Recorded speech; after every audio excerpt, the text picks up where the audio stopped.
Here's your host.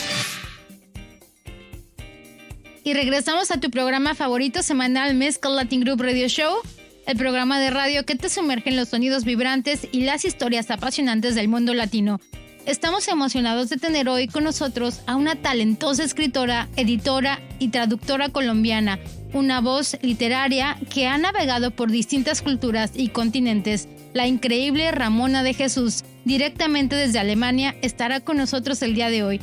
Ramona de Jesús nació en Medellín, Colombia, en 1990 y creció entre Bogotá y Mumbai. Desde el 2010 vive en Alemania, donde se recibió de la carrera de literatura. Ha recibido las becas de escritores otorgadas por el gobierno de Berlín y por el gobierno de Suiza. Y nos va a hablar de su libro 2 metros cuadrados de piel, que obtuvo en Colombia el Premio Nacional de Poesía Obra Inédita. Es poeta, traductora y sobre todo lectora. Vamos a recibir con un fuerte aplauso a Ramona de Jesús desde Alemania para la comunidad latina en Australia, aquí en Mezcal Latin Group Radio Show. Ramona, es un placer tenerte en Mezcal Latin Group Radio Show. Tienes una formación académica que abarca desde Berlín hasta Buenos Aires y pasando por la India. Realmente has llevado tu pluma a lugares fascinantes. Cuéntanos cómo estas experiencias han influido en tu enfoque creativo y literario, y nos encanta tenerte aquí con nosotros. No, muchas gracias, Vanessa, por la invitación. Es una pregunta interesante. Se me ocurren, digamos que varias respuestas, pero en lo que más pienso ahora es en la lengua, ¿no? En haber crecido en la lengua, en el español, y conservar esa lengua como la lengua del hogar y la lengua de lo íntimo. Y luego haber adquirido otras lenguas que también hacen parte, digamos que, de mi cotidianidad, ¿no? El inglés, que ha sido siempre mi lengua de estudio, y el alemán. Entonces, creo que eso ha sido lo que más me ha marcado, ¿no? Poder adquirir otra lengua, viajar entre lenguas, también darse cuenta al aprender una segunda, una tercera lengua, de la insuficiencia de cualquier lengua. Y lo digo también porque me parece que esto caracteriza también el proceso creativo y el proceso de escritura, y es que uno nunca encuentra las palabras, siempre está luchando con una especie de silencio, medio cerrando los dientes, no sé. Y en tu poesía, Eso. ¿Qué es lo que más toca tu alma, no? El tema del amor, el tema de la injusticia, el tema de las diferentes culturas. Digo, porque has experimentado diferentes culturas y diferentes lenguas, ¿no? Eso te ha convertido en una persona mucho más rica, ¿no? Y ahora puedes comparar y ver lo bello y también lo diferente que podemos llegar a ser los seres humanos de acuerdo a su cultura. Entonces, ¿cómo esto impacta en tu poesía y en tu estilo de escribir? Me interesa en particular, y creo que se ve bastante claro en mi libro de poemas 2 metros cuadrados de piel, que me interesa la misma reflexión sobre la lengua y sobre la escritura. Es decir, yo no solamente porque habito diferentes lenguas, sino también porque paso muchas horas estudiando, paso muchas horas escribiendo. Me interesa mirar esa misma actividad a la que le dedico tanto tiempo. ¿Qué significa? ¿Qué se hace al escribir? ¿Ya? Me parece que al escribir se está haciendo así una cosa como que se cierran los ojos de alguna manera del cuerpo y se abren en otro lugar, que es el lugar de la lengua. Entonces creo que en mi escritura se reflexiona bastante sobre eso, sobre la escritura misma y la experiencia de la lengua, de la vida bucal. Es, digamos, como el tema que ahora, que desde hace un tiempo me obsesiona. Hablemos de tus logros y antologías. En especial, estamos emocionados por 2 metros cuadrados de piel. ¿Qué nos puedes contar sobre la inspiración detrás de esta obra y tu proceso creativo para seleccionar los temas y las antologías. No sé si inspiración es una palabra que pueda usar en este momento. O sea, 2 metros cuadrados de piel fue un libro que se escribió casi a través de 10 años. Un libro que se escribió también de manera muy precaria. Digamos, yo estaba viviendo en Berlín y estaba queriendo escribir un primer libro y queriendo averiguar qué era como esa pulsión que me lleva a mí a la escritura. Entonces fue un libro que se escribió en gran parte, lo he dicho, digamos que ya algunas veces en la calle, en diferentes lecturas de poesía a las que había sido invitada, en reuniones con amigos. Eran textos, fue como un largo periodo de escribir textos sueltos y un poco presentarlos al mundo o ponerlos a rodar. Bueno, no sé, es muy importante ver qué efecto tiene un texto en el mundo. Yo creo que cuando uno está averiguando, está haciendo los primeros pasos de la escritura, que evidentemente ese libro lo fue, era muy importante saber cómo el texto afectaba a mi ambiente y cómo el ambiente afectaba a los textos que yo estaba escribiendo. Y ya después de eso, de varios años de exploración o de juego o de riesgo también, me senté, digamos que un par de semanas a seleccionar, a editar, a coser también, porque había que averiguar cómo los textos, cómo algunos poemas seguían a los otros, qué clase de, no sé, pseudohistoria o pseudonarrativa se podía armar a través de la colección de textos, ¿no? Generalmente los libros de poema, o muchos libros de poema, no digo que sea una regla, pero muchos libros de poema parecen ser también una antología, textos que se recopilan simplemente, y para mí era muy importante pensar en el libro en total como un objeto, ¿no? Que todos los textos fueran coherentes, que dijeran también a través de la colección algo más, más allá del texto en particular. Entonces nada, hubo ese periodo donde también se escribieron nuevos poemas y se descifró, digamos, que cuál era el centro que lo llevaba, que lo unía todo. Entonces, esa fue, digamos, la experiencia de escritura de ese libro. 2 metros cuadrados de piel. En el 2020 obtuvo el Premio Nacional de Poesía y Obra Inédita en Colombia y se publicó en el 2021 con una editorial española. ¿Cómo estos logros han impactado tu carrera y te han hecho una mejor escritora? O sea, yo creo que lo vital para mí, cuando yo terminé el manuscrito, digamos que lo admiré en una primera instancia, simplemente lo admiré y lloré o lo que sea. Y ya luego, bueno, empecé a ver, enviarlo a concursos fue para mí una opción de decir, bueno, esto es hacer algo, ¿no? Empezar a mover el manuscrito de alguna manera. Yo no había considerado una casa editorial, no había considerado nada de ese estilo, que yo estaba viviendo en Berlín y pues en Berlín digamos que hay unas casas, ahora en los últimos años más que en ese momento, digamos que no surgía, no estaba en mi campo de visión encontrar una casa editorial en español en Alemania, ¿no? Y yo estaba un poco distanciada con América Latina, también ya que mi familia vive hace ya quizás 15 años en Australia. Entonces enviarlo a concursos fue para mí una opción, la opción que se presentó, lo que me pareció más lógico. No pensé que me iba a ganar ninguno de los premios a los que solicité, todos me parecían que eran como premios de bastante renombre y simplemente era un ejercicio personal. Y cuando resultó este premio, que es a obra inédita, a mí significó, o sea, obviamente un abrazo gigante o una validación o simplemente, o se me estaba diciendo, eso entendí yo, que esto tenía sentido, ¿no? Que digamos que todas las piruetas que yo había hecho a través de mi vida para tratar de organizarme y generar cierta rutina o cierto estilo de vida, digamos que se me decía que que no había sido un trabajo perdido o que alguien más lo estaba mirando, ¿no? Ganar lectores o tener la posibilidad de un lector, que es lo que significa un premio o una publicación, es también lo que uno está haciendo al crear un objeto estético o al buscar la creación artística, ¿no? Poder entablar un diálogo con alguien más. Y para mí fue muy importante que el premio viniese de Colombia, porque de alguna manera yo me sentí, se me estaba llamando o yo estaba llamando, digamos, de regreso. Mi casa, es muy difícil decir casa, pero sí mi casa.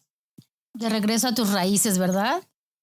Sí, qué lindo. Y bueno, a mi lengua, porque lo que te decía, que pienso mucho en la lengua, en la escritura, en la lengua que se crea para la escritura, y yo tenía la impresión de que el español que yo hablaba y la lengua en la que yo escribía era una lengua, amputada o insuficiente o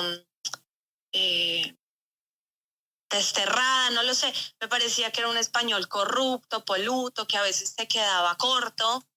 Y ver que encontró lectores o que alguien lo pudo leer me hizo entender a mí que mi lengua, que quizás cualquier experiencia del lenguaje es siempre insuficiente, que esa experiencia no era única para mí, sino que todos de alguna manera nos vemos cortos de palabras, ¿no?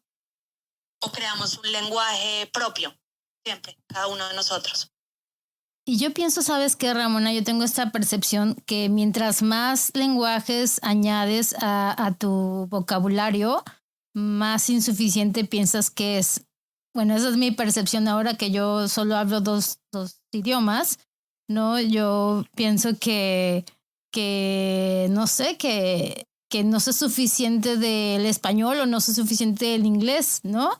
Porque hay tanto que aprender, ¿no? Es como un océano nuevo que aprender, pero realmente todos los lenguajes son fascinantes y yo pienso que hablamos lo que necesitamos tener en nuestro acervo, ¿no? Por ejemplo, yo que nací en México, ¿no? Yo hablo español. Y bueno, uno no piensa cuando aprende su lengua materna, ¿no?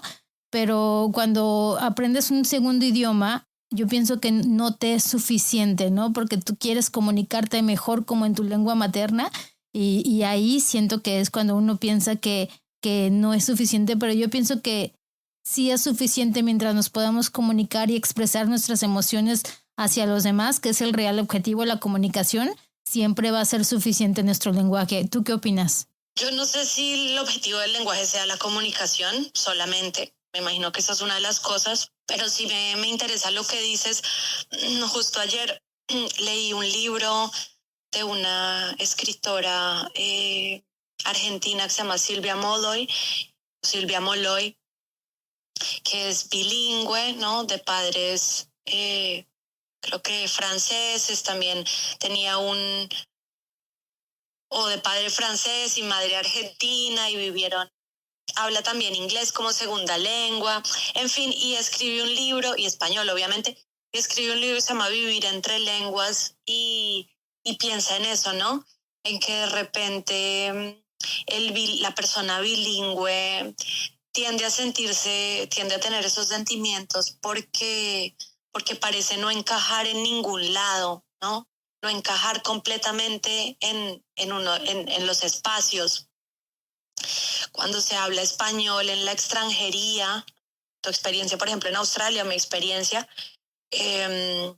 o sea, no es el lenguaje en el que nos comunicamos al día a día, entonces esa lengua se vuelve un poco secreta, oscura, o es que, no sé, cruzas los dedos para encontrarte con otro latinoamericano a hablar tu lengua, pero que es una persona que igual viene de otro país. Bueno, el español se vuelve raro y al mismo tiempo cuando se habla en inglés, no sé, tienes acento, no utilizas las mismas expresiones, la misma sintaxis, qué sé yo, entonces te reconocen también como un ser externo.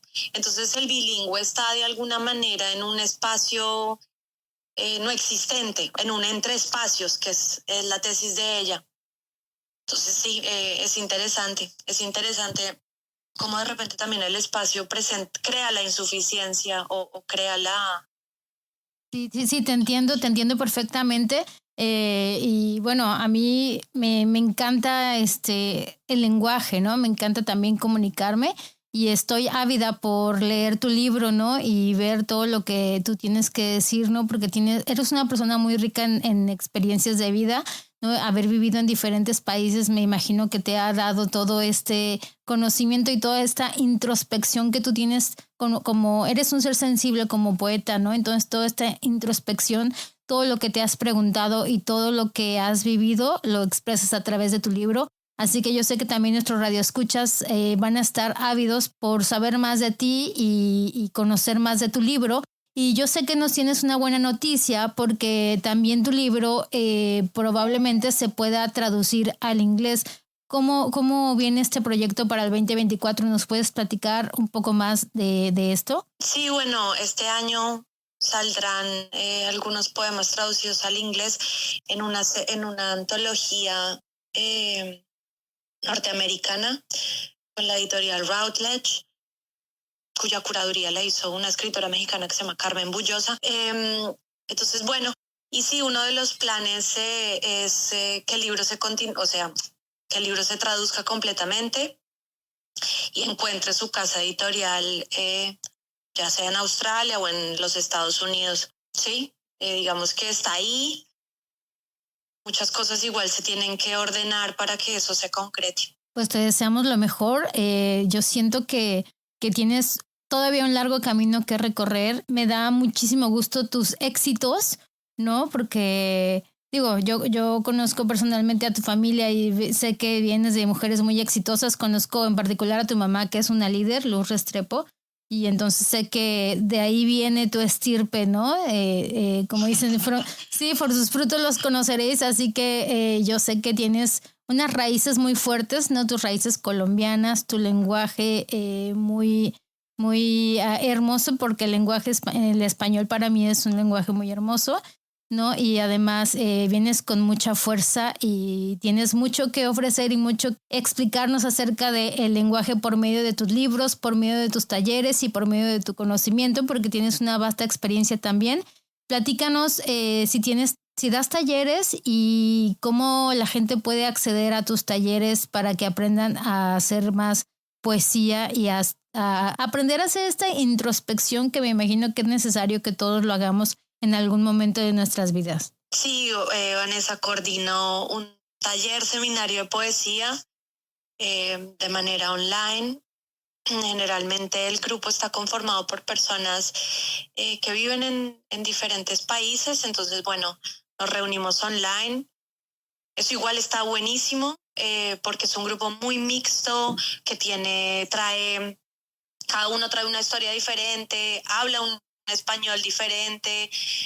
He tenido grupos donde, no sé, también hay arquitectos, o sea, no solamente personas de formación o formadas en las artes plásticas o en la escritura, sino con otras carreras. Y eso es genial, ¿ya? Porque alimenta la conversación, ¿no? Y la lleva a lugares inesperados. Y eso está buenísimo. Una vez está encerrado o como muy mirando una sola cosa y de repente salir del camino, uno regresa con los ojos transformados al proyecto en el que uno estaba trabajando. Entonces sí, nos reunimos de manera online, nos reunimos los lunes y los jueves.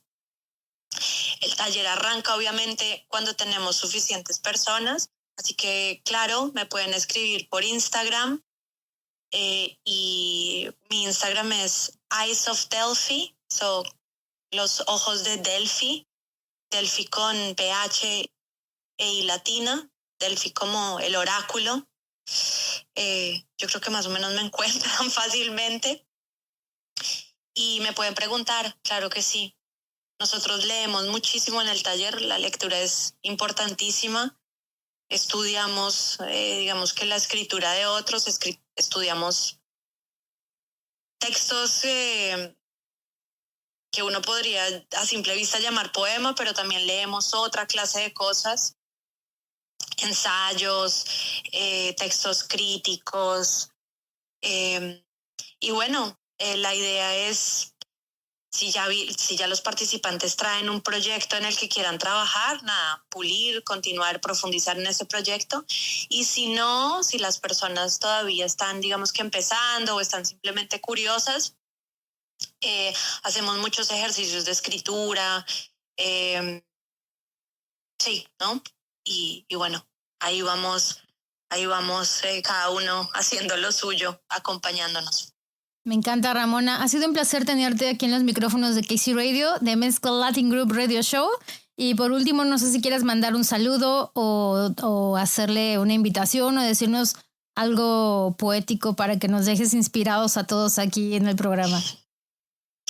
No, Vanessa, primero agradecerte por la invitación y segundo, sí, un poco pensar, ahora la última vez que estuve en Australia,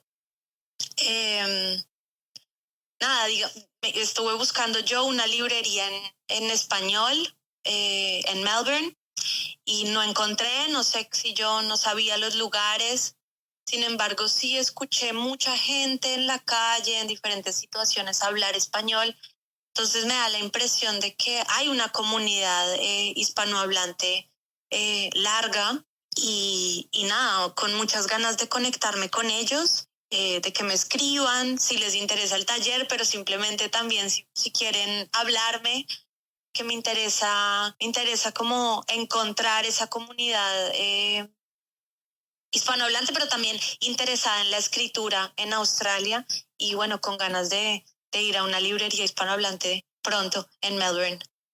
Muchas gracias, Ramona. Ha sido un placer tenerte en el programa el día de hoy. Y sí, yo creo que aquí en Melbourne todavía tenemos que hacer mucho trabajo para que el español surja más como lenguaje. Digo, porque nos hacen falta muchos medios de comunicación en español, pero yo siento que estamos trabajando en ello. Tenemos una comunidad latina hermosa aquí en Melbourne, así que estoy segura que te van a contactar. Muchas gracias por haber estado con nosotros y ustedes no se vayan. Esto es Mezcal Latin Group Radio Show. Yo te dejo con más música latina, música en tu idioma y regresamos. Music your way.